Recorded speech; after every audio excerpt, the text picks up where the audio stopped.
Bien, veamos un segundo ejemplo de cómo calcular la moda. Recordemos que la moda es el dato que más se repite y en tablas agrupadas en intervalos debemos buscar en la columna de FI cuál es el dato mayor o el número más grande.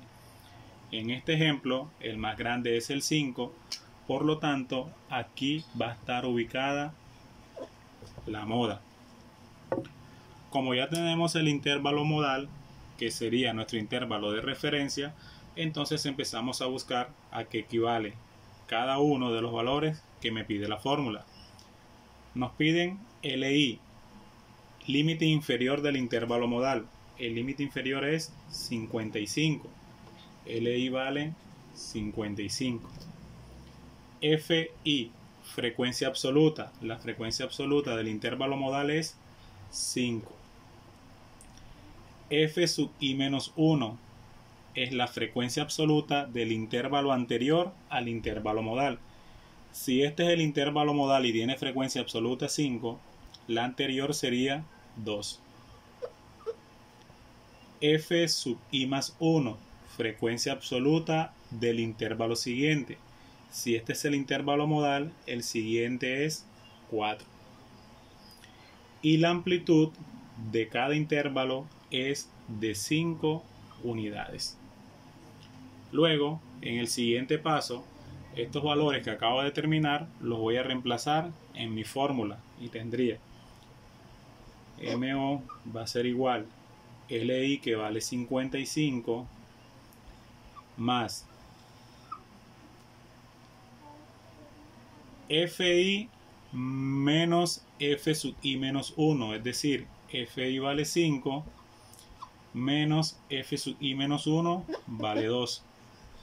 Abajo tengo lo mismo, FI vale 5 menos F sub i menos 1, F sub i menos 1 vale 2, más FI vale 5 menos F sub i más 1, F sub i más 1 vale 4. Todo multiplicado por la amplitud, que es de 5 unidades. Cuando ya reemplazo todos los valores, empiezo a reducir.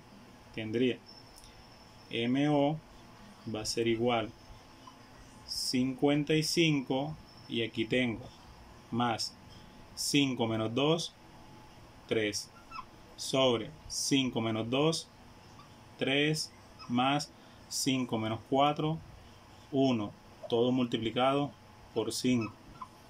Esto va a ser igual 55 más 3 por 5, 15. 3 más 1, 4.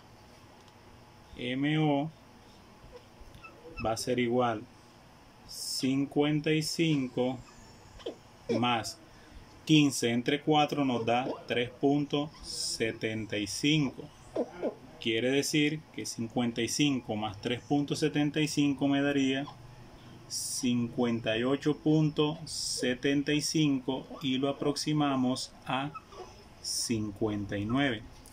Quiere decir que el valor de la mediana es igual a 59.